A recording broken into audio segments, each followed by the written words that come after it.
अरे मैजिस्टर साहब, क्या बात है, आज हमारे ऑफिस में आ गए।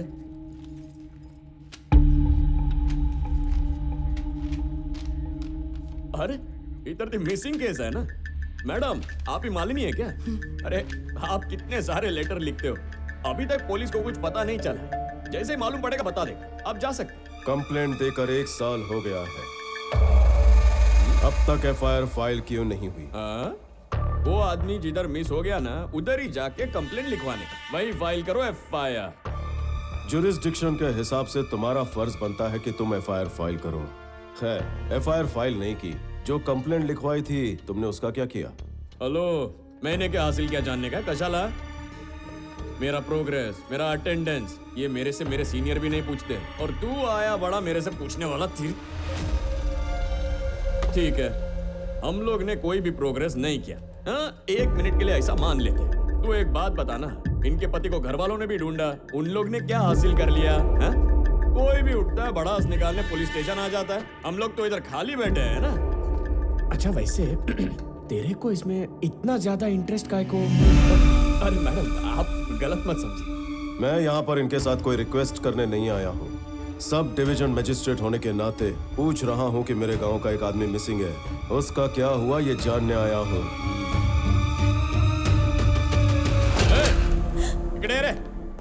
साहब, कोई सुरेंद्र नाम का आदमी है, पूरे गांव में उधारी लेके भाग गया है।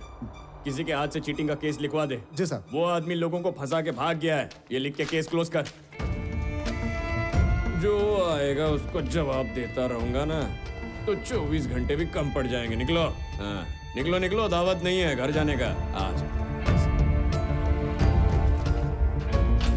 ठीक क्या लाइफ हो गई है, कोई भी ऐरा गहरा आता है और जवाब मांगने लगता है। क्या दिन आ गए।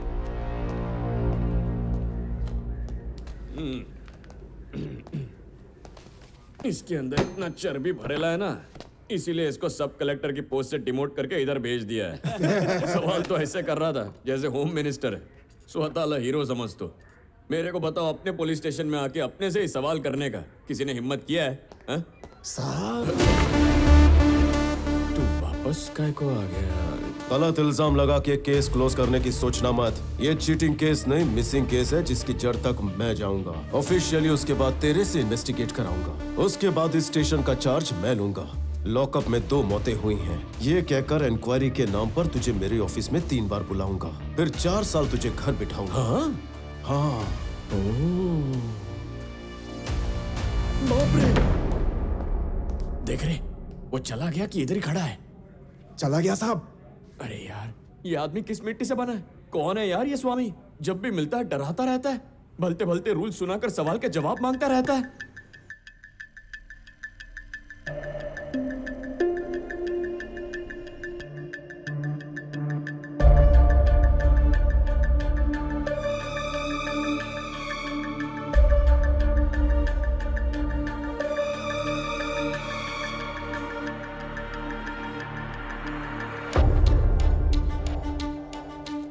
ये है वर्मा।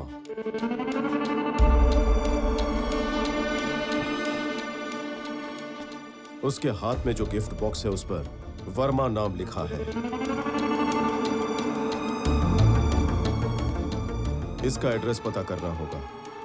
सुरेंद्र बिजनेस के सिलसिले में वर्मा से मिलने गया होगा, शायद वर्मा बिजनेसमैन हो।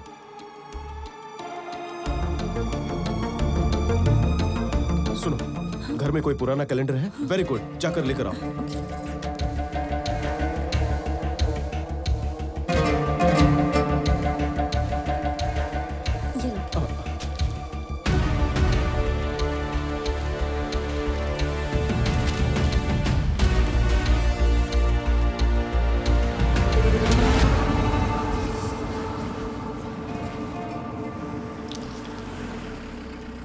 बेटा, वर्मा जी है क्या? वो घर पर नहीं है। क्या आप पापा के फ्रेंड हैं? कौन हो तुम? यहाँ क्यों आया? मतलब सुरेंद्र तुम्हारे करीबी हैं। घर से मेरे बेटे से मिलने के लिए निकला था, तब से कहीं दिखाई नहीं दे रहा है। इतना ही ना? ये भी बहुत पुरानी बात बता रहे हो। इतना लंबा सफर किया और कोई फायदा नहीं हुआ। मेरे बेटे को दुबई गए काफी दिन हो गए, और वैसे भी मेरे बेटे का कोई सुरेंद्र नाम का फ्रेंड नहीं है। तो ये क्या है? आपका बेटा ही है ना? आपके बेटे के पास जो खड़ा है उसका नाम सुरेंद्र है। क्या ये एक दूसरे को जानते नहीं? हो सकता है, तो क्या? आप कुछ छुपा रहे हैं। हाँ, छुपा रहा हूँ। समझ में आ गया ना? जाओ यहाँ से, जाओ। तुम क्या देख रही हो? हाँ, चलो अंदर चलो।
ठीक है, इंक्वायरी करके बताता हूँ।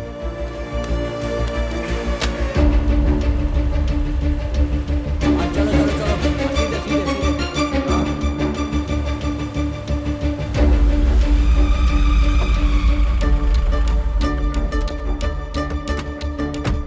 नमस्ते सर। हाँ, नमस्ते। आपने जो डिटेल्स मांगी थी वो इसमें है। क्या मैं 2 मिनट दूँ? ठीक है, तुम इधर आओ।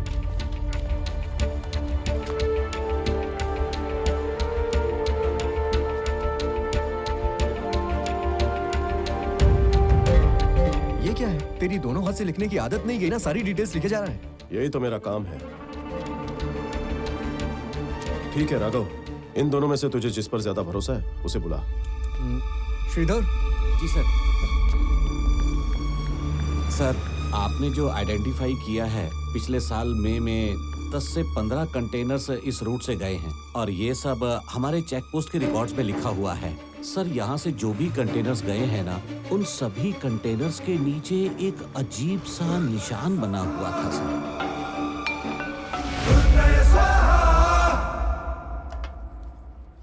अरे माँ जी, आपने घी मंगाया था ना, ये लीजिए। अरे आनंद, आजा बैठ, गरम गरम खा ले। अरे नहीं भैया, अभी मुझे बहुत काम है। आपको क्या है भैया, जायदाद है, अच्छी नौकरी है। जब मैं भी सेटल हो जाऊंगा ना तो बिल्कुल आप ही की तरह बैठ के खाऊंगा। चलता हूँ। अरे खाना खाने में और सेटल होने में क्या संबंध है? संबंध है भैया। ये भी पागल है।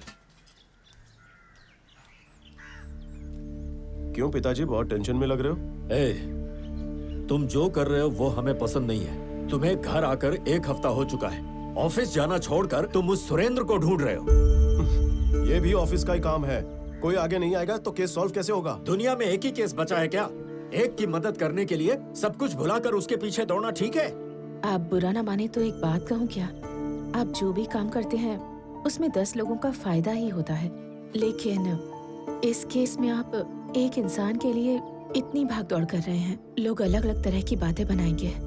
समधी जी 10 दिन से सोए नहीं है ठीक से। बेटी को भी बाप की फिक्र रहती है। महालक्ष्मी, आपको भी कुछ बोलना है क्या? कुछ भी नहीं।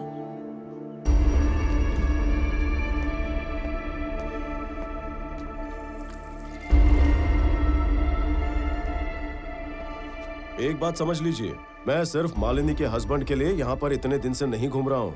1-2 नहीं, पूरे 20 लोग गायब हैं।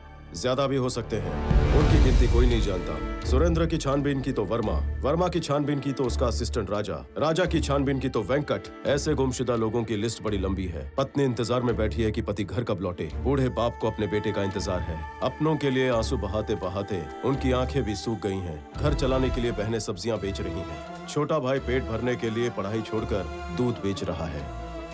बच्चों को 2 वक्त की रोटी खिलाने के लिए गांव की औरतें अपनी आबरू की भी परवाह नहीं कर रही हैं।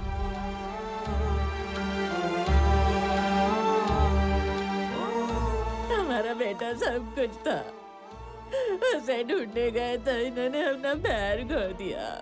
बात सिर्फ इतनी ही नहीं है। ये 20 लोग जो लापता हुए हैं वो हमारे ही गांव या जिले से हैं। चंदन की स्मगलिंग के चक्कर में ये लोग गायब किए गए हैं। इस बात के पूरे सबूत हैं मेरे पास, इसलिए मैं केस की तह तक जाना चाहता हूँ। एक हफ्ते से आप मुझे नहीं देख पा रहे हैं तो आपको तकलीफ हो रही है। तो सोचिए उन पर क्या बीत रही है जिनके अपने महीनों से गायब है। पति के लिए पत्नी, बेटे के लिए माँ बाप, बाप के लिए बेटा बेटी महीनों से इंतजार कर रहे हैं। उन सब के लिए मैं ये सब कर रहा हूँ। मेरे पास जितने सबूत है मैं पुलिस को देने जा रहा हूँ। वही केस को आगे बढ़ाएगी। मैं इसमें नहीं पढ़ूंगा, ठीक है ना? अब तो खुश हो? ठीक है। मैं आपसे नहीं अपने बेटे से बात कर रहा हूँ। Good morning sir. हाँ, मॉर्निंग मॉर्निंग। अरे सर खाने को फिर से आ गया।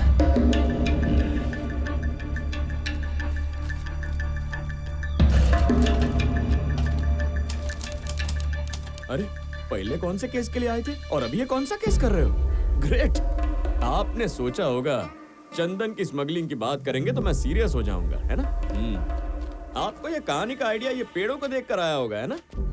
आपके जितना स्मार्ट नहीं हूँ लेकिन मैं भी शार्प है। हाँ, ये कोई कहानी नहीं, सच है।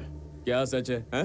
अरे वो चेक पोस्ट के रजिस्टर में ग्रेनाइट लिखा हुआ है ना, तो चंदन के बारे में काहे को पूछ रहे हैं? तिरुपति में ग्रेनाइट नहीं है। तुम ही बताओ कि ग्रेनाइट हमारे इलाके में मिलता है क्या? सच्चाई ये है कि दूसरे राज्यों से आने वाला ग्रेनाइट चेन्नई में एक्सपोर्ट किया जाता है। यहाँ के चेक पोस्ट में वर्मा के कंटेनर की एंट्री की गई है, मतलब माल मंगलुरु पोर्ट उतरा, यानी यहाँ के लोग माल लेकर मंगलुरु पोर्ट गए और वापस नहीं आए। चलो आपकी बात मान लेते हैं, लेकिन जो सुरेंद्र मिसिंग है उसका वो कंटेनर की लिस्ट से क्या संबंध है? मतलब वर्मा का बच्चा सुरेंद्र के साथ मिलकर स्मगलिंग कर रहा है? गलत सोच रहे हैं आप। अगर ऐसा होता तो उन लोग के अलावा बाकी लोग भी मिसिंग होने चाहिए ना। उनके घर वाले क्यों नहीं आए? वो लोग क्यों चुप बैठे हैं? मेरे पुलिस स्टेशन में कंप्लेंट देने के लिए उनमें से कोई भी क्यों नहीं आया? उनका कोई एड्रेस है आपके पास? सॉरी सर, इससे ज्यादा डिटेल्स नहीं है। सुरेंद्र का चीटिंग केस नहीं है, मिसिंग केस है। ये मुझे प्रूफ करना था जो मैंने किया। अगर ऑफिशियली आपको मेमो चाहिए तो भेज दूंगा। नहीं, जरूरत नहीं है। वो मेमो बीमो हमको नहीं चाहिए। आपका ये मिसिंग केस एकदम सीरियसली लेगा। गड़बड़ है मुरली, मालिनी से लेके माल तक सारा लिंक बिठा रही है। इसका कुछ करना पड़ेगा।